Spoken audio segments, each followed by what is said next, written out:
ಪ್ರಿಯ ವಿದ್ಯಾರ್ಥಿಗಳೇ, ನಾನು ರುದ್ರೇಶ್ ಶಿಳೊಳ್ಳಿ, ಇಂಗ್ಲೀಷ್ ವಿಷಯದ ಸಹಾಯಕ ಪ್ರಾಧ್ಯಾಪಕ. ಈ ಒಂದು ಆನ್ಲೈನ್ ತರಗತಿಯಲ್ಲಿ ನಾನು PSI ಪರೀಕ್ಷೆಗೆ ತಯಾರಿ ನಡೆಸ್ತಿರ್ತಕ್ಕಂಥ ವಿದ್ಯಾರ್ಥಿಗಳಿಗಾಗಿ ಭಾಷಾಂತರವನ್ನು ಕುರಿತು ಚರ್ಚೆ ಮಾಡಲಿದ್ದೇನೆ. ಇದು ಕೇವಲ PSI ಪರೀಕ್ಷೆಗೆ ಮಾತ್ರ ಸಂಬಂಧಪಟ್ಟಿರುವುದಿಲ್ಲ. ಅನುವಾದ ಪತ್ರಿಕೆಯನ್ನು ಒಳಗೊಂಡಿರುವ ಎಲ್ಲ ಪರೀಕ್ಷೆಗೂ ಸಹಿತ ಇದು ಸಂಬಂಧಪಟ್ಟಿರುತ್ತದೆ. ಆದರೆ ಕರ್ನಾಟಕದಲ್ಲಿ ಮುಖ್ಯವಾಗಿ PSI ಪರೀಕ್ಷೆಯಲ್ಲಿ ಟ್ರಾನ್ಸ್ಲೇಷನ್ ಇರೋದರಿಂದ ಹಲವಾರು PSI ವಿದ್ಯಾರ್ಥಿಗಳಿಗೆ ಇದು ಉಪಯೋಗವಾಗಲಿದೆ ಅನ್ನೋದು ನನ್ನ ನಂಬಿಕೆ. ನಾನು ಈ ವಿಷಯವನ್ನು ಕಲಿಸುವುದಕ್ಕೆ ನನಗೆ ಇರುವಂತಹ ಅರ್ಹತೆ ಏನು ಅಂತ ನೀವು ಪ್ರಶ್ನಿಸಬಹುದು. ನಾನು ಸಹಾಯಕ ಪ್ರಾಧ್ಯಾಪಕನಾಗಿ ಆಯ್ಕೆಯಾಗುವುದಕ್ಕಿಂತ ಮುನ್ನ ಹಲವಾರು ಸ್ಪರ್ಧಾತ್ಮಕ ಪರೀಕ್ಷಾ ತರಬೇತಿ ಕೇಂದ್ರಗಳಲ್ಲಿ ಇಂಗ್ಲೀಷ್ ವಿಷಯದ ತರಬೇತುದಾರನಾಗಿ ಕಾರ್ಯವನ್ನು ನಿರ್ವಹಿಸ್ತಾ ಇದ್ದೆ. ಜೊತೆಗೆ ನಾನು ಟ್ರಾನ್ಸ್ಲೇಷನ್ನಲ್ಲಿ post graduation translation diploma in translation studies ಅನ್ನುವ ಒಂದು PG ಡಿಪ್ಲೊಮೊವನ್ನು ಸಹಿತ ಮಾಡಿದ್ದೇನೆ. ಅನುವಾದ ನನಗೆ ಅತ್ಯಂತ ಆಸಕ್ತಿಯ ವಿಷಯ. ನಾನು ಹಲವಾರು ಸೃಜನಶೀಲ ಅನುವಾದ ಪುಸ್ತಕಗಳನ್ನು ಓದಿರೋದ್ರಿಂದ ನನಗಿದು ಆಸಕ್ತಿಯ ವಿಷಯ. ಹಾಗಾಗಿ ಬಹಳ ದಿನಗಳ ನಂತರ ಸ್ಪರ್ಧಾತ್ಮಕ ಪರೀಕ್ಷೆಗೆ ತಯಾರಿ ನಡೆಸುತ್ತಿರುವ ವಿದ್ಯಾರ್ಥಿಗಳಿಗಾಗಿಯೇ ಒಂದು ವಿಡಿಯೋವನ್ನು ಮಾಡೋಣ ಅಂದ್ಕೊಂಡು ನಾನಿವತ್ತು ಭಾಷಾಂತರವನ್ನು ಕುರಿತು ಈ ಒಂದು ವಿಡಿಯೋವನ್ನು ನಿಮ್ಮ ಮುಂದೆ ಪ್ರೆಸೆಂಟ್ ಮಾಡ್ತಾ ಇದ್ದೇನೆ. ನಾನು ಹಲವಾರು ಕಡೆಗೆ ನೋಡಿದ್ದೇನೆ, ಭಾಷಾಂತರ ಹಲವಾರು ವಿದ್ಯಾರ್ಥಿಗಳಿಗೆ ಸ್ವಲ್ಪ ಕಠಿಣ ಅಂತ ಅನ್ನಿಸ್ತದೆ. ಅದರಲ್ಲೂ ಮುಖ್ಯವಾಗಿ ಗ್ರಾಮೀಣ ವಿದ್ಯಾರ್ಥಿಗಳಿಗೆ ಭಾಷಾಂತರ ಅನ್ನೋದು ಸ್ವಲ್ಪ ಕಠಿಣ. ಯಾಕಂದರೆ ಅವರಿಗೆ ಕನ್ನಡ ಭಾಷೆಯಲ್ಲಿ ಪಾಂಡಿತ್ಯ ಇರ್ಬೋದು, ಮಾಸ್ಟರಿ ಇರ್ಬೋದು, ಆದರೆ ಇಂಗ್ಲೀಷ್ ಭಾಷೆ ಎರಡನೇ ಭಾಷೆ ಆಗಿರೋದ್ರಿಂದ ಸ್ವಲ್ಪ ಸಮಸ್ಯೆಯನ್ನು ವಿದ್ಯಾರ್ಥಿಗಳು ಅವರು ಸಮಸ್ಯೆಯನ್ನು ಫೇಸ್ ಮಾಡ್ತಾರೆ. ಆದರೆ ಈ ಟ್ರಾನ್ಸ್ಲೇಷನ್ನ ಕಲಿಸುತ್ತಿರ್ತಕ್ಕಂಥ ಹಲವಾರು ಪ್ರಾಧ್ಯಾಪಕರು, ಅಧ್ಯಾಪಕರು, ತರಬೇತುದಾರರು ಮಾಡುವ ಒಂದು ಪ್ರಮುಖ ಮಿಸ್ಟೇಕ್ ಏನಂದರೆ, ಟ್ರಾನ್ಸ್ಲೇಷನ್ ಕಲಿಸುವುದು ಅಂದರೆ ಪದಗಳ ಅರ್ಥವನ್ನು ಕಲಿಸುವುದು ಅನ್ನೋ ಅರ್ಥದಲ್ಲಿ ಟ್ರಾನ್ಸ್ಲೇಷನ್ನ ಕಲಿಸ್ತಾ ಇದ್ದಾರೆ. ಹಾಗಾದರೆ ಪ್ರಥಮ ಪ್ರಶ್ನೆ ಏನಂದರೆ, ಈ ಟ್ರಾನ್ಸ್ಲೇಷನನ್ನು ಕಲಿಸಬಹುದಾ ಅನ್ನೋದೇ ಮೊದಲನೇ ಪ್ರಶ್ನೆಯನ್ನು ನಾವು ಹಾಕೋಬೇಕಾಗಿದೆ. ನಿಜವಾಗಿ ಹೇಳಬೇಕಾದ್ರೆ ಟ್ರಾನ್ಸ್ಲೇಷನ್ ಕಲಿಸುವ ವಿಷಯವಲ್ಲ. ನಾನು ಟ್ರಾನ್ಸ್ಲೇಷನನ್ನು ನಿಮಗೆ ಕಲಿಸಲಿಕ್ಕೆ ಸಾಧ್ಯವಿಲ್ಲ. ಯಾರೇ ಆಗಲಿ ಟ್ರಾನ್ಸ್ಲೇಷನ್ನ ಇನ್ನೊಬ್ಬರಿಗೆ ಕಲಿಸುವುದಕ್ಕೆ ಸಾಧ್ಯವಿಲ್ಲ. ಯಾಕಂದರೆ ಟ್ರಾನ್ಸ್ಲೇಷನ್ ಅನ್ನೋದು ಒಂದು ಮಾನಸಿಕ ಕ್ರಿಯೆ, ಅದೊಂದು ಕೌಶಲ್ಯ. ವಿದ್ಯಾರ್ಥಿ ಸ್ವತಃ ತಾನೇ ಕರಗತ ಮಾಡಿಕೊಳ್ಳಬೇಕಾಗಿರುವಂತಹ ಒಂದು ಕಲೆ ಟ್ರಾನ್ಸ್ಲೇಷನ್ ಅನ್ನೋದಾಗಿದೆ. ಹಾಗಾಗಿ ಇದನ್ನು ಕಲಿಸುವುದು ತುಂಬ ಕಷ್ಟ. ಹಾಗಾದರೆ ನೀವೇನು ಮಾಡಬೇಕು ಅಂದರೆ ಟ್ರಾನ್ಸ್ಲೇಷನ್ನ ಸ್ವತಃ ನೀವು ಪ್ರಾಕ್ಟೀಸ್ ಮಾಡಬೇಕಾಗುತ್ತೆ. ಸೊ ನಾನೀಗಾಗಲೇ ಹೇಳಿದಂತೆ ಪದಗಳ ಅರ್ಥವನ್ನು ತಿಳಿಯೋದ್ರಿಂದ ನೀವು ಅನುವಾದವನ್ನು ಮಾಡೋದಕ್ಕಾಗೋದಿಲ್ಲ. ಯಾಕಂದರೆ ಇಂಗ್ಲೀಷ್ನಲ್ಲಿ ಪದಗಳ ಅರ್ಥಗಳಿಗಾಗಿಯೇ ಶಬ್ದಕೋಶಗಳು ಎಂತೆಂಥವಿದೆ ಅನ್ನೋದು ನೀವು ನೋಡಿದ್ದೀರಿ. ಸಾವಿರಾರು ಪುಟಗಳ ಆಕ್ಸ್ಫರ್ಡ್ ಶಬ್ದಕೋಶಗಳು ಇಂಗ್ಲೀಷ್ನಲ್ಲಿವೆ. ಹಾಗಾದರೆ ಎಷ್ಟು ಪದಗಳನ್ನ ನೀವು ತಿಳ್ಕೊಳ್ಬಲ್ರಿ? ಇದು ವೆರಿ ಡಿಫಿಕಲ್ಟ್. ಆದಾಗ್ಯೂ ಅಲ್ಲೊಂದು ಆಶಾಕಿರಣ ಇದೆ. ಅದೇನೆಂದರೆ, ಅತ್ಯಂತ ಕಡಿಮೆ ಪದಗಳಲ್ಲಿಯೇ ನೀವು ಅನುವಾದವನ್ನು ಮಾಡಬಹುದು. ಪದಗಳ ಸಾಮರ್ಥ್ಯ ಕಡಿಮೆ ಇದ್ದಾಗಲೂ ಸಹಿತ ನಾವು ಅನುವಾದವನ್ನು ಮಾಡಬಹುದು. ಆಮೇಲೆ ಈ ಸ್ಪರ್ಧಾತ್ಮಕ ಪರೀಕ್ಷೆಯ ಹಳೆಯ ಪ್ರಶ್ನೆ ಪತ್ರಿಕೆಗಳನ್ನು ನಾವು ನೋಡಿದರೆ, ಅಲ್ಲಿ ಕೇಳಲ್ಪಟ್ಟಿರುವ ಕನ್ನಡದಿಂದ ಇಂಗ್ಲೀಷ್ ಆಗಲಿ ಅಥವಾ ಇಂಗ್ಲೀಷ್ನಿಂದ ಕನ್ನಡಕ್ಕಾಗಲಿ ಮಾಡಲ್ಪಡುವ ಅನುವಾದದಲ್ಲಿ ಅತಿ ಡಿಫಿಕಲ್ಟ್ ಆದ ಈ ಜಾರ್ಗನ್ಸ್ ಎನ್ನುವ ಪದಗಳು ಇಲ್ಲ. ಜಾರ್ಗನ್ ಅಂದರೆ ಏನಂದರೆ ಯಾವುದಾದ್ರೂ ಒಂದು ವಿಷಯಕ್ಕೆ ಸಂಬಂಧಪಟ್ಟ ಪದಗಳು. ಉದಾಹರಣೆಗೆ ಬಯಾಲಜಿಗೆ, ಸೋಷಿಯಾಲಜಿಗೆ ಸಂಬಂಧಪಟ್ಟಿರ್ತಕ್ಕಂಥ ಪದಗಳಿದ್ರೆ ಅದು ಜಾರ್ಗನ್, ಅಥವಾ ಯಾವುದೇ ಒಂದು ವಿಷಯಕ್ಕೆ ಸಂಬಂಧಪಟ್ಟ ಪದಗಳನ್ನು ನಾವು ಜಾರ್ಗನ್ಸ್ ಅಂತ ಹೇಳ್ತೀವಿ. ಆ ಥರ ಜಾರ್ಗನನ್ನು ಒಳಗೊಂಡಿರುವ ಅನುವಾದಗಳನ್ನು ಅವರು ಇದುವರೆಗೆ ಕೇಳಿಲ್ಲ. ಸಾಮಾನ್ಯವಾಗಿ ನಮ್ಮ ದೈನಂದಿನ ಈ ಕಮ್ಯುನಿಕೇಷನಲ್ಲಿ ಸಾಧ್ಯವಾಗುವ ಪದಗಳು, ಬರುವಂತಹ ಪದಗಳನ್ನು ಬಳಸಿರುವಂತಹ ಪ್ಯಾರಾಗ್ರಾಫನ್ನು ಅನುವಾದಕ್ಕೆ ಕೊಟ್ಟಿರ್ತಾರೆ. ಹಾಗಾಗಿ ನಾವು ಪದಗಳ ಅರ್ಥ ತಿಳಿಯೋದ್ರಿಂದ ಅನುವಾದ ಮಾಡ್ತೀವಿ ಅಂದರೆ ಅದು ಉಪಯೋಗವಿಲ್ಲ. ಮುಖ್ಯವಾಗಿ ನಾನು ಈ ತರಗತಿಯನ್ನು ಮಾಡ್ತಿರೋದು ಸ್ವಲ್ಪ ಅಡ್ವಾನ್ಸ್ಡ್ ಆಗಿರ್ತಕ್ಕಂಥ ವಿದ್ಯಾರ್ಥಿಗಳಿಗಾಗಿ. ಅಂದರೆ ನಾನು ನಿಮಗೆ ಪದಾರ್ಥ ತಿಳಿಸೋದಾಗಲಿ, ಟೆನ್ಸ್ ಕಲಿಸೋದಾಗಲಿ ಅದನ್ನು ನಾನು ಈ ತರಗತಿಯಲ್ಲಿ ಮಾಡ್ತಾ ಇಲ್ಲ. ನೀವೀಗಾಗಲೇ ಇಂಗ್ಲೀಷ್ನಲ್ಲಿ ಒಳ್ಳೆಯ ಒಂದು ಲೆವೆಲ್ಗೆ ಒಂದು ಮಾಸ್ಟ್ರಿಯನ್ನು ಹೊಂದಿದರೆ, ನಿಮಗೆ ಇಂಗ್ಲೀಷ್ ಬರುತ್ತೆ ಮತ್ತು ಕನ್ನಡ ಬರುತ್ತೆ, ಆದರೆ ಅನುವಾದ ಸ್ವಲ್ಪ ಕಷ್ಟವಾಗ್ತಿದೆ ಅನ್ನುವಂಥ ವಿದ್ಯಾರ್ಥಿಗಳಿಗಾಗಿ ಈ ತರಗತಿಯನ್ನು ನಾನು ಮಾಡ್ತಾ ಇದ್ದೇನೆ. ಹಾಗಾಗಿ ಮೊದಲು ನಾವು ಏನು ತಿಳ್ಕೊಳ್ಳೋಣ ಅಂದರೆ, ವಾಟ್ ಈಸ್ ಟ್ರಾನ್ಸ್ಲೇಷನ್? ಅನುವಾದ ಅಂದರೆ ಏನು ಅನ್ನೋದನ್ನು ನಾವು ಅರ್ಥ ಮಾಡ್ಕೊಳ್ಬೇಕಾಗಿದೆ. ಈಗಾಗಲೇ ನಾನು ಹೇಳಿದಂತೆ ಅನುವಾದ ಅನ್ನೋದು ಒಂದು ಕೌಶಲ್ಯ. ಅದೊಂದು ಪ್ರಕ್ರಿಯೆ, ಮಾನಸಿಕ ಪ್ರಕ್ರಿಯೆ. ಅದನ್ನು ಒಬ್ಬ ಇನ್ನೊಬ್ಬನಿಗೆ ಕಲಿಸೋದಕ್ಕೆ ಅತ್ಯಂತ ಕಷ್ಟದ ವಿಷಯ. ಅದು ಕಲಿಸೋದಕ್ಕೆ ಸಾಧ್ಯವೂ ಇಲ್ಲ ಅನ್ನೋದು ನನ್ನ ಭಾವನೆ. ಹಾಗಾದರೆ ಮತ್ತು ನಾನಿಲ್ಲಿ ಏನು ಮಾಡ್ತಾ ಇದ್ದೀನಿ ಅಂದರೆ, ನಾನು ಅನುವಾದದ ಕುರಿತು ನನ್ನ ಜ್ಞಾನವನ್ನು ನಿಮ್ಮ ಜೊತೆಗೆ ಹಂಚ್ಕೊಳ್ತಾ ಇದ್ದೀನಿ. ಇದು ನಿಮಗೆ ಸಹಾಯಕವಾಗಬಹುದು ಅನ್ನೋ ಭಾವನೆ ನಂದು. ನಾನು ಕಲಿಸ್ತಾ ಇಲ್ಲ ಅನ್ನೋದು ನನ್ನ ನಂಬಿಕೆ. Then what is translation? Translation is to change into another language, retaining as much of the sense one can. For some of the original effect is almost always lost.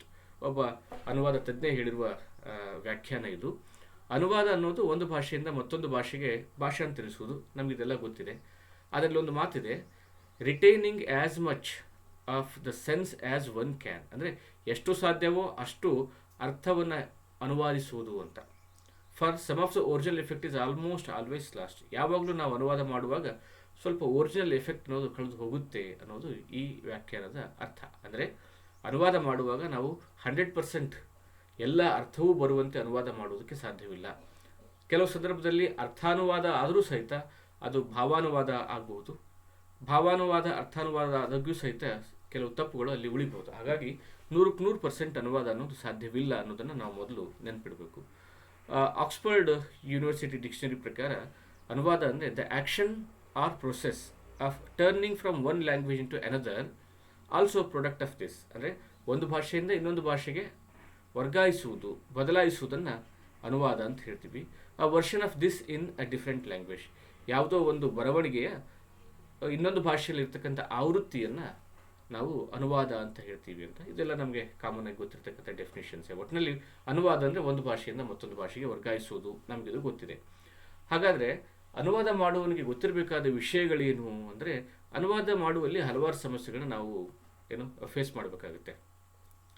ಆ ಮುಖ್ಯ ಸಮಸ್ಯೆಗಳನ್ನು ಎರಡು ರೀತಿಯಲ್ಲಿ ಅನುವಾದದ ಶಾಸ್ತ್ರದಲ್ಲಿ ವಿವರಿಸ್ತಾರೆ.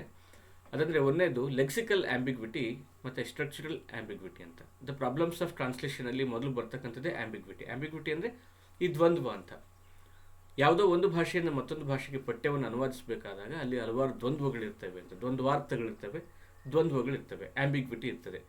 ಆ ಆ್ಯಂಬಿಗ್ವಿಟಿಯಲ್ಲಿ ಪ್ರಮುಖವಾಗಿ ಎರಡು ಥರ ಆ್ಯಂಬಿಗ್ವಿಟಿಯನ್ನು ನಾವು ಫೈಂಡ್ ಔಟ್ ಮಾಡ್ತೀವಿ. ಒಂದನೇದು ಲೆಕ್ಸಿಕಲ್ ಆ್ಯಂಬಿಗ್ವಿಟಿ, ಮತ್ತೊಂದು ಸ್ಟ್ರಕ್ಚರಲ್ ಆ್ಯಂಬಿಗ್ವಿಟಿ ಅಂತ. ಲೆಕ್ಸಿಕಲ್ ಆ್ಯಂಬಿಗ್ವಿಟಿ ಅಂದರೆ the word it self says, lexical ಅಂದರೆ ವೊಕ್ಯಾಬ್ಯುಲರಿಗೆ ಸಂಬಂಧಪಟ್ಟದ್ದು, ಪದಗಳ ಅರ್ಥದಲ್ಲಿ ಇರ್ತಕ್ಕಂಥ ದ್ವಂದ್ವಗಳು ಅಂತ. ಅಂದರೆ ಇಂಗ್ಲೀಷ್ನಲ್ಲಾಗಲಿ, ಕೆಲವು ಕನ್ನಡದಲ್ಲಾಗಲಿ, ಅಥವಾ ಯಾವುದೇ ಭಾಷೆಯಲ್ಲಾಗಲಿ ಒಂದೊಂದು ಪದಕ್ಕೆ ಒಂದೇ ಅರ್ಥ ಇರಬೇಕಂತೇನಿಲ್ಲ. ಒಂದು ಪದಕ್ಕೆ ಹೆಚ್ಚಿನ ಅರ್ಥಗಳು ಇರ್ತವೆ. ಒಂದೇ ಪದ ಕೆಲವೊಮ್ಮೆ ನೌನ್ ಆಗಿ ಬಳಕೆಯಾದರೆ ಮತ್ತೊಮ್ಮೆ ಅದು ವರ್ಬ್ ಆಗಿ ಬಳಕೆ ಆಗ್ತಿರ್ತದೆ. ವರ್ಬ್ ಆಗಿರುವ ಪದ ಅಡ್ಜೆಕ್ಟಿವ್ ಆಗಿಯೂ ಬಳಕೆ ಆಗ್ಬೋದು. ಹೀಗಾಗಿ ಒಂದು ಪದಕ್ಕೆ ಹಲವಾರು ಅರ್ಥಗಳಿರ್ತವೆ. ಅದನ್ನು ನಾವು ಲೆಕ್ಸಿಕಲ್ ಆ್ಯಂಬಿಗ್ವಿಟಿ ಅಂತ ಹೇಳ್ತೀವಿ. ಇನ್ನೊಂದು ಅನುವಾದದ ಆ್ಯಂಬಿಗ್ವಿಟಿಯಲ್ಲಿ ಬರ್ತಕ್ಕಂಥ ಪ್ರಾಬ್ಲಮ್ ಸ್ಟ್ರಕ್ಚರಲ್ ಆ್ಯಂಬಿಗ್ವಿಟಿ ಅಂತ. ಅಂದರೆ ವಾಕ್ಯ ರಚನೆಯಲ್ಲಿಯೇ ಈ ದ್ವಂದ್ವ ಅನ್ನೋದು ಕಂಡು ಬರ್ತದೆ. ಅನುವಾದಿಸುವಾಗ ಒಂದು ಭಾಷೆಯಿಂದ ಇನ್ನೊಂದು ಭಾಷೆಗೆ ಅನುವಾದಿಸಬೇಕಾದಾಗ ಆ ವಾಕ್ಯ ರಚನೆಯಲ್ಲಿ ಏನೋ ದ್ವಂದ್ವ ಕಂಡು ಬರ್ತದೆ. ಅಂಥ ವಾಕ್ಯಗಳನ್ನು ಅನುವಾದಿಸಬೇಕಾದಾಗ ಅನುವಾದಕನಿಗೆ ಸ್ವಲ್ಪ ಸಮಸ್ಯೆಗಳು ಉಂಟಾಗ್ತವೆ. ಹಾಗಾಗಿ ನೀವು ಅನುವಾದ ಶುದ್ಧವಾಗಿ ಮಾಡಬೇಕಾಗಿದ್ದರೆ ಈ ಲೆಕ್ಸಿಕಲ್ ಮತ್ತು ಸ್ಟ್ರಕ್ಚರಲ್ ಆ್ಯಂಬಿಗ್ವಿಟಿಯನ್ನು ಕುರಿತು ನೀವು ಸ್ವಲ್ಪ ತಿಳ್ಕೊಂಡಿರ್ಬೇಕಾಗ್ತದೆ. ನಾನು ಈಗಾಗಲೇ ಹೇಳಿದಂತೆ ಇದು ಸ್ವಲ್ಪ ಅಡ್ವಾನ್ಸ್ಡ್ ಆಗಿರುವ ವಿದ್ಯಾರ್ಥಿಗಳಿಗಾಗಿ ಮಾಡಿರುವ ತರಗತಿ ಅಂತ. ಏನದು ಲೆಕ್ಸಿಕಲ್ ಆ್ಯಂಬಿಗ್ವಿಟಿ? ಒಂದು ಎಕ್ಸಾಂಪಲ್ ಕೊಡೋದಾದರೆ, ಇಲ್ಲಿ ನೀವು 3 ವಾಕ್ಯಗಳನ್ನು ಕಾಣ್ತೀರಿ. Your name comes after mine in the list. ಎರಡನೇದು, I am always having to clean up after children. ಮೂರನೇದು, ಶಿ ರನ್ಸ್ ಆಫ್ಟರ್ ಮನಿ. ನೋಡಿರಿ, 3 ವಾಕ್ಯಗಳನ್ನು ನೀವು ಅನುವಾದಿಸ್ತೀರಾ, ಪ್ರಯತ್ನ ಮಾಡಿ. Your name comes after mine in the list, ಭಾಳ ಸರಳವಾಗಿರ್ತಕ್ಕಂಥ ಅನುವಾದ ವಾಕ್ಯ. I am always having to clean up after the children. She runs after money. ಈ 3 ಪದಗಳಲ್ಲಿ ಒಂದು ಪದ ಇದೆ, 3 ವಾಕ್ಯಗಳಲ್ಲಿ ಒಂದು ಪದ ಇದೆ ಸಿಮಿಲರ್ ಆಗಿರ್ತಕ್ಕಂಥದ್ದು, ಆಫ್ಟರ್ ಅನ್ನುವ ಪದ. ನಮಗೆ ಗೊತ್ತಿರುವಂತೆ ಆಫ್ಟರ್ ಅಂದರೆ ನಂತರ ಅನ್ನುವ ಅರ್ಥವನ್ನು ಕನ್ನಡದಲ್ಲಿ ಹೇಳ್ತೀವಿ. Your name comes after mine in the list ಅಂದರೆ ಲಿಸ್ಟ್ನಲ್ಲಿ ನಿನ್ನ ಹೆಸರು ನನ್ನ ಹೆಸರಿನ ನಂತರ ಬರುತ್ತದೆ ಅಂತ. ನನ್ನ ಹೆಸರಿನ ನಂತರ ನಿನ್ನ ಹೆಸರು ಈ ಲಿಸ್ಟ್ನಲ್ಲಿ, ಪಟ್ಟಿಯಲ್ಲಿ ಬರುತ್ತದೆ ಅಂತ. ಎರಡನೇ ವಾಕ್ಯದಲ್ಲಿ I am always having to clean up after children. ಈ ಪದದಲ್ಲಿ ಬಳಕೆಯಾಗಿರುವ ಆಫ್ಟರ್ ಮೊದಲನೇ ಸೆಂಟೆನ್ಸ್ನ ಆಫ್ಟರ್ಗಿಂತ ವಿಭಿನ್ನವಾದದ್ದು. ಇಲ್ಲಿ ಕ್ಲೀನ್ ಅಪ್ ಆಫ್ಟರ್ ಅನ್ನೋದು ಒಂದು ಇಡಿಯಮ್ ಆಗಿದೆ. ಕ್ಲೀನ್ ಅಪ್ ಆಫ್ಟರ್ ಅಂದರೆ clean something after somebody has messed it. ಯಾರಾದರೂ ಹೊಲಸು ಮಾಡಿ ಹೋದ್ಮೇಲೆ ಸ್ವಚ್ಛ ಮಾಡು ಅನ್ನೋ ಅರ್ಥವನ್ನು ಹೊಂದಿದೆ. So I am always having to clean up after the children ಅಂದರೆ ಇಲ್ಲಿ ಆಫ್ಟರ್ ಅನ್ನೋದು ಇಡಿಯಮ್ನ ಒಂದು ಪಾರ್ಟ್ ಆಗಿ ಬಳಕೆಯಾಗಿದೆ. ಮಕ್ಕಳು ಹೊಲಸು ಮಾಡಿರ್ತವೆ, ನಾನು ಯಾವಾಗಲೂ ಸ್ವಚ್ಛ ಮಾಡಬೇಕಾಗುತ್ತದೆ ಅನ್ನೋದು ಆ ವಾಕ್ಯದ ಅರ್ಥ. ಮೂರನೇದರಲ್ಲಿ ಶಿ ರನ್ಸ್ ಆಫ್ಟರ್ ಮನಿ ಅಂದರೆ ಅವಳು ದುಡ್ಡಿನ ಹಿಂದೆ ಓಡ್ತಾಳೆ ಅಂತ. ಇಲ್ಲಿ ಆಫ್ಟರ್ ಅನ್ನೋದು ಹಿಂದೆ ಅನ್ನುವ ಅರ್ಥವನ್ನು ಪಡ್ಕೊಂಡಿದೆ. ಕನ್ನಡದಲ್ಲಿ ದುಡ್ಡಿಂದ ಓಡ್ತಾನೆ ಅವನು, ರೊಕ್ಕದಿಂದ ಓಡ್ತಾನೆ ಅಂತ ಹೇಳ್ತೀವಲ್ಲ, ಹಾಗೆ she runs after money. So 3 ಆಫ್ಟರ್ಗೆ ವ್ಯತ್ಯಾಸ ಇದೆ. ಹೀಗೆ ಒಂದನೇದಲ್ಲಿ she comes your name comes after mine ಅಂದರೆ ಅದು ಅಡ್ವರ್ಬ್ ಆಗಿ ಬಳಕೆಯಾಗಿದೆ. Having to clean up after ಅನ್ನೋದು ಇಡಿಯಮ್ ಆಗಿ ಬಳಕೆಯಾಗಿದೆ. ಶಿ ರನ್ಸ್ ಆಫ್ಟರ್ ಮನಿ ಅನ್ನೋಲ್ಲಿ ಆಫ್ಟರ್ ಅನ್ನೋದು ಪ್ರಿಪೊಸಿಷನ್ ಆಗಿ ಬಳಕೆಯಾಗಿದೆ. ಹೀಗೆ ಒಂದು ಪದಕ್ಕೆ ಒಂದಕ್ಕಿಂತ ಹೆಚ್ಚು ಅರ್ಥಗಳಿರ್ತವೆ. ಅದನ್ನ ನಾವು ಲೆಕ್ಸಿಕಲ್ ಆಂಬಿಗ್ವಿಟಿ ಅಂತ ಹೇಳ್ತೀವಿ. ಈ ಥರದ ಹಲವಾರು ಪದಗಳು ಇಂಗ್ಲೀಷ್ನಲ್ಲಿ ಬರ್ತವೆ. ಅವುಗಳನ್ನ ನೀವು ಅರ್ಥ ಮಾಡಿಕೊಳ್ಳುವ ಸಾಮರ್ಥ್ಯವನ್ನು ಹೊಂದಿರಬೇಕು. ಅಂದರೆ ಮಾತ್ರ ಶುದ್ಧವಾಗಿ ಅನುವಾದವನ್ನು ಮಾಡೋಕ್ಕೆ ನಿಮಗೆ ಸಾಧ್ಯವಾಗುತ್ತದೆ. ಎರಡನೇದು ಯಾವುದು ಅಂದರೆ, ನಾನು ಈಗಾಗಲೇ ಹೇಳಿದಂತೆ ಸ್ಟ್ರಕ್ಚರಲ್ ಆಂಬಿಗ್ವಿಟಿ, ಅಂದರೆ ರಚನೆಯಲ್ಲಿ ಇರ್ತಕ್ಕಂಥ ದ್ವಂದ್ವ. ಯಾವ ರಚನೆಯಲ್ಲಿ ಅಂದರೆ, ವಾಕ್ಯದ ರಚನೆಯಲ್ಲಿ ಇರ್ತಕ್ಕಂಥ ದ್ವಂದ್ವವನ್ನು ನೀವು ಅರ್ಥ ಮಾಡಿಕೊಂಡ್ರೆ ಅನುವಾದವನ್ನು ಚೆನ್ನಾಗಿ ಮಾಡಬಹುದು. ಉದಾಹರಣೆಗೆ ಅಲ್ಲೊಂದು ವಾಕ್ಯ ಇದೆ ನೋಡಿ, all summer long Mendel did not interfere with pollination but engaged himself in his beds. ಇದನ್ನು ಅನುವಾದಿಸಿರಿ ಅಂತ ವಿದ್ಯಾರ್ಥಿಗಳಿಗೆ ಹೇಳಿದರೆ ವಿಭಿನ್ನತರವಾದ ಅನುವಾದವನ್ನು ನಾವು ಕಾಣ್ತೀವಿ. All summer long Mendel did not interfere with pollination but engage himself in his beds. ಕೆಲವು ವಿದ್ಯಾರ್ಥಿಗಳು ಏನು ಹೇಳ್ಬೋದು ಅಂದರೆ, ಆಲ್ ಸಮ್ಮರ್ ಇಡೀ ಬೇಸಿಗೆಯಲ್ಲಿ ಉದ್ದವಾಗಿರುವ ಮೆಂಡೆಲ್ಲನು ಅಂತ ಅನುವಾದ ಮಾಡ್ತಾರೆ. ಇದು ಅತ್ಯಂತ ಹಾಸ್ಯಾಸ್ಪದ. ಆಲ್ ಸಮ್ಮರ್ ಲಾಂಗ್ ಇಡೀ ಬೇಸಿಗೆಯುದ್ದಕ್ಕೂ Mendel did not interfere with pollination. ಈ ಪಾಲಿನೇಷನ್ ಪ್ರಕ್ರಿಯೆಯಲ್ಲಿ ಮೆಂಡೆಲ್ ಪಾಲ್ಗೊಳ್ಳಲಿಲ್ಲ. But he engaged himself in his beds. ಅವನು ತನ್ನ ಹಾಸಿಗೆಯಲ್ಲಿ ಕಾರ್ಯನಿರತನಾಗಿದ್ದನು ಅಂತ ಅನುವಾದ ಮಾಡಿದರೆ ಮತ್ತೂ ಹಾಸ್ಯಾಸ್ಪದವಾಗ್ತದೆ. ಈ ಇಡೀ ವಾಕ್ಯವನ್ನು ನೀವು ಆ ಸ್ಟ್ರಕ್ಚರಲ್ ಆಂಬಿಗ್ವಿಟಿಯನ್ನು ಅರ್ಥ ಮಾಡ್ಕೋಬೇಕು. ವಾಕ್ಯದ ರಚನೆಯಲ್ಲಿ ದ್ವಂದ್ವ ಇದೆ. ಲಾಂಗ್ ಅನ್ನುವ ಪದಕ್ಕೆ ಉದ್ದ ಅನ್ನೋದಿದೆ, ದೀರ್ಘ ಅನ್ನುವ ಅರ್ಥವೂ ಇದೆ. All summer long Mendel did not interfere with pollination. ಈ ಪಾಲಿನೇಷನ್ ಕುರಿತು ಯಾವುದೇ ಪ್ರಕ್ರಿಯೆಯಲ್ಲಿ ಪಾಲಿನೇಷನ್ ಕುರಿತು ಮೆಂಡೆಲ್ ಅಧ್ಯಯನ ಮಾಡಲಿಲ್ಲ ಇಡೀ ಬೇಸಿಗೆಯುದ್ದಕ್ಕೂ. ಆದರೆ ಅವನು ಆ ಬೇಸಿಗೆ ಸಮಯದಲ್ಲಿ ಹಾಸಿಗೆಯಲ್ಲಿ ಮಲ್ಕೊಂಡಿದ್ದ ಅನ್ನೋದು ಇದರ ಅರ್ಥ.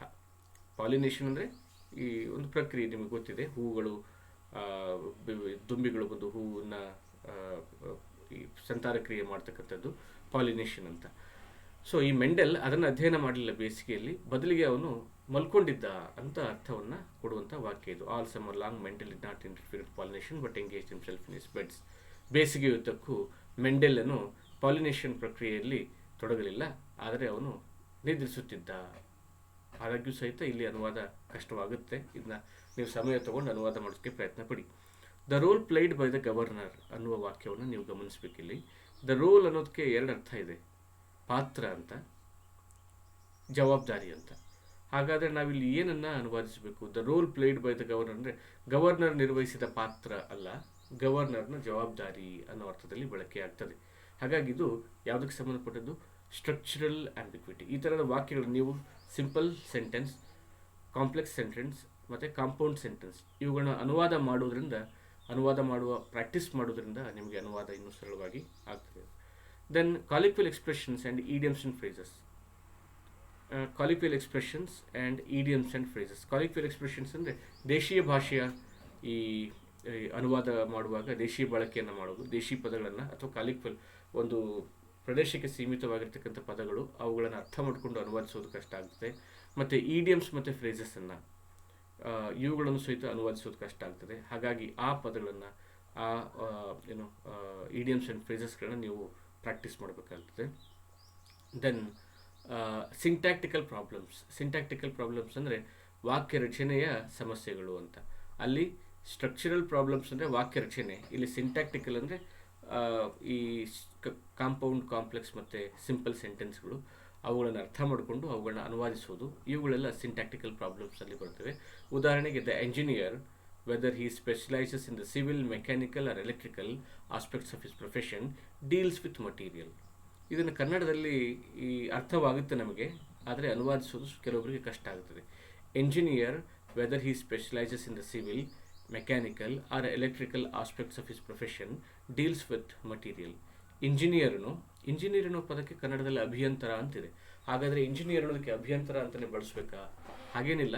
ಕೆಲವು ಪದಗಳು ಬಳಕೆಯಿಂದ ಕನ್ನಡದವೇ ಆಗಿಬಿಟ್ಟಿರ್ತವೆ, ಅವುಗಳನ್ನ ನೀವು ಮತ್ತೆ ಭಾಷಾಂತರ ಮಾಡಬೇಕಾದ ಅವಶ್ಯಕತೆ ಇಲ್ಲ. ಉದಾಹರಣೆಗೆ ಬಸ್ಸನ್ನು ಬರಿಬಹುದು, ಹೋಟೆಲ್ ಅಂತಲೇ ಬರೀರಿ. ಎಂಜಿನಿಯರ್ ಅಂತ ಬರಿಬಹುದು. Engineer, whether he specialises in the civil, mechanical or electrical aspects. Civil ಆಗಲಿ, ಮೆಕ್ಯಾನಿಕಲ್ ಆಗಲಿ ಅಥವಾ ಎಲೆಕ್ಟ್ರಿಕಲ್ ಆಸ್ಪೆಕ್ಟ್ಸ್ ಆಗಲಿ, ಯಾವುದೇ ಇಂಜಿನಿಯರ್ ಇದ್ದರೂ ಅವರು ಮುಖ್ಯವಾಗಿ ಕೆಲಸ ಮಾಡೋದು ಮಟೀರಿಯಲ್ಗಳ ಜೊತೆಗೆ ಅನ್ನೋದು ಈ ವಾಕ್ಯದ ಅರ್ಥ. ಇದನ್ನು ನೀವು ಸರಿಯಾಗಿ ಅರ್ಥ ಮಾಡಿಕೊಂಡು ಅನುವಾದ ಮಾಡಬೇಕು. ಹೇಗೆ ಮಾಡ್ತೀರಿ? ನೀವೇ ಪ್ರಯತ್ನ ಪಡಿ. I am asking where it is. ನಾನು ಕೇಳುತ್ತಿದ್ದೇನೆ ಅದು ಎಲ್ಲಿದೆ ಎಂದು. ಹೀಗೆ ಅನುವಾದ ಮಾಡಿದ್ರೆ ಅದು ಕನ್ನಡದ ಜಾಯಮಾನ ಅನಿಸೋದಿಲ್ಲ. I am asking where it is, ನಾನು ಕೇಳುತ್ತಿದ್ದೇನೆ ಅದು ಎಲ್ಲಿದೆ ಎಂದು. ಹಾಗಿಲ್ಲ. ಅದರ ಬದಲಿಗೆ ನಾವು ಕನ್ನಡದಲ್ಲಿ ಹೇಗೆ ಮಾತಾಡ್ತೀವೋ ಹಾಗೆ ನೀವು ಅನುವಾದಿಸಬೇಕು. ಉದಾಹರಣೆಗೆ, ಅದೆಲ್ಲಿದೆ ಎಂದು ನಾನು ಕೇಳುತ್ತೇನೆ, ಅದೆಲ್ಲಿದೆ ಎಂದು ನಾನು ಕೇಳುತ್ತಿದ್ದೇನೆ. ಟೆನ್ಸನ್ನು ಸರಿಯಾಗಿ ಅರ್ಥ ಮಾಡಿಕೊಂಡು ಅದನ್ನು ಸರಿಯಾಗಿ ನೀವು ಅನುವಾದ ಮಾಡಬೇಕು. ನಂತರ ಬರ್ತಕ್ಕಂಥ ಅನುವಾದದ ಸಮಸ್ಯೆ ಅಂದರೆ ಕಲ್ಚರಲ್ ಪ್ರಾಬ್ಲಮ್ಸ್, ಸಾಂಸ್ಕೃತಿಕ ಸಮಸ್ಯೆಗಳಿರ್ತವೆ. ಈಗ ಕೆಲವು ಪದಗಳು ಇಂಡಿಯಾದ ಸಂಸ್ಕೃತಿಗೆ ಸಂಬಂಧಪಟ್ಟಿರ್ತವೆ, ಅವುಗಳನ್ನ ನೀವು ಇಂಗ್ಲೀಷ್ಗೆ ಅನುವಾದಿಸೋದಕ್ಕೆ ಸಾಧ್ಯವಿಲ್ಲ.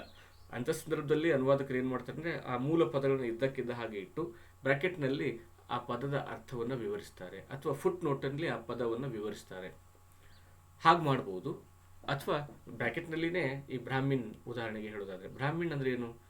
ಇಂಗ್ಲೀಷ್ನಲ್ಲಿ ಇದಕ್ಕೆ ಹೇಗೆ ನೀವು ಅನುವಾದಿಸ್ತೀರಿ? Brahmin is a Brahmin. How can you translate it to English? You have to write the word Brahmin in bracket. You have to write a caste name, a caste, a group of people, something like that. Khadi, what is khadi? You know it, but you cannot translate it. You cannot get exact word to translate it to English. Then you have to explain the meaning of the word khadi in your writing. For example, khadi, a hand-spun cloth, you can say. Leela, Maya, these are Sanskrit words. How can you explain it? How can you translate them into English? Because those words doesn't exist in English. So for those words, you need to explain them in bracket or explain them in writing. ಹೀಗೆ ಇವುಗಳನ್ನ ನಾವು cultural problems ಅಂತ ಹೇಳ್ತೀವಿ. ಈಗ ಉದಾಹರಣೆಗೆ ಮುತ್ತೈದೆ ಅನ್ನುವ ಪದಕ್ಕೆ ಇಂಗ್ಲೀಷ್ನಲ್ಲಿ ಸಮಾನಾರ್ಥಕವಾದ ಪದ ಇಲ್ಲ. ತಾಳಿ ಅನ್ನುವ ಪದಕ್ಕೂ ಸಹಿತ ನಾವು ಸಮಾನಾರ್ಥಕವಾದ ಪದವನ್ನು ಇಂಗ್ಲೀಷ್ನಲ್ಲಿ ಹೊಂದಿಲ್ಲ. ಅದಕ್ಕೆ ಬೇರೆ ಬೇರೆ ಥರದಲ್ಲಿ ಹೇಳ್ತಾರೆ. ಮ್ಯಾರಿಟಲ್ ಕಾರ್ಡ್ ಅಂತ ಕೆಲವೊಬ್ಬರು ಅದನ್ನು ಟ್ರಾನ್ಸ್ಲೇಟ್ ಮಾಡ್ತಾರೆ. So in these situations you need to explain those words. ಇದನ್ನು ನಾವು ಕಲ್ಚರಲ್ ಪ್ರಾಬ್ಲಮ್ಸಲ್ಲಿ ಕಾಣ್ತೇವೆ. ಮತ್ತೊಂದು ಪ್ರಾಬ್ಲಮ್ ಅಂದರೆ ಪ್ರಾಬ್ಲಮ್ಸ್ ಆಫ್ ಲಿಟ್ರಲ್ ಟ್ರಾನ್ಸ್ಲೇಷನ್. ಅಂದರೆ ಪದ ಅನುವಾದ ಮಾಡೋದು ಸೂಕ್ತ ಅನಿಸೋದಿಲ್ಲ. ಲಿಟ್ರಲ್ ಟ್ರಾನ್ಸ್ಲೇಷನ್ ಯಾವಾಗಲೂ ಸಾಧ್ಯವಾಗೋದಿಲ್ಲ. ಲಿಟ್ರಲ್ ಟ್ರಾನ್ಸ್ಲೇಷನ್ ಅನ್ನೋದಾಗಿದ್ದರೆ ಡಿಕ್ಷನರಿನ ಇಟ್ಕೊಂಡು ಯಾರು ಬೇಕಾದರೂ ಟ್ರಾನ್ಸ್ಲೇಷನ್ನ ಮಾಡಬಹುದಾಗಿತ್ತು. ಹಾಗಾಗಿ ನಾವು ಲಿಟ್ರಲ್ ಟ್ರಾನ್ಸ್ಲೇಷನ್ನ ಮಾಡಬಾರ್ದು. ಉದಾಹರಣೆಗೆ ಹೇಳೋದಾದರೆ, we can not live in a world where there are no constraints. We need some constraints or else society would descend into chaos. Can anybody translate this word? This is for you to translate. Translate the sentence. Here is another paragraph. A simple answer to the question, what is freedom, is absence of constraints. Freedom is said to exist when external constraints on individual are absent. In terms of this definition, individual could be considered free if he or she is not subject to external controls or coercion, and is able to make independent decisions and act as in autonomous way. I have given I have some paragraphs here for exercise. You can read this paragraph and translate it. ಇದು 2016ರ SRSI KSRP PSI ಪರೀಕ್ಷೆಗೆ ಕೇಳಿದಂಥ ಒಂದು paragraph ಆಗಿದೆ. The policeman is entrusted with the duty of stopping and controlling people who break laws. He makes people to be abided by the law. One who does not follow law will be prosecuted by the police. Police is responsible for the safety of our lives and property. Therefore, the role of police officer is significant. Can you translate it? Try it yourself. So ಹೀಗೆ ಈ ಅನುವಾದವನ್ನು ಕುರಿತು ನಾನು ಇದೊಂದು brief ಇಂಟ್ರಡಕ್ಷನನ್ನು ನಾನು ನಿಮ್ಗೆ ಕೊಟ್ಟಿದ್ದೇನೆ. ಸಾಧ್ಯವಾದರೆ ಮುಂದಿನ ತರಗತಿಯಲ್ಲಿ ನಾನು ಅನುವಾದ ಕೆಲವು ಕ್ಲಾಸಸ್ಸನ್ನು ಅನುವಾದಿಸೋದು ಹೇಗೆ ಅನ್ನೋದನ್ನು ಕುರಿತು ವಿವರಿಸ್ತೇನೆ. ಅದಕ್ಕಾಗಿ ನೀವು ನನ್ನ ಚಾನಲನ್ನು ನೋಡ್ತಾ ಇರಿ. Thank you.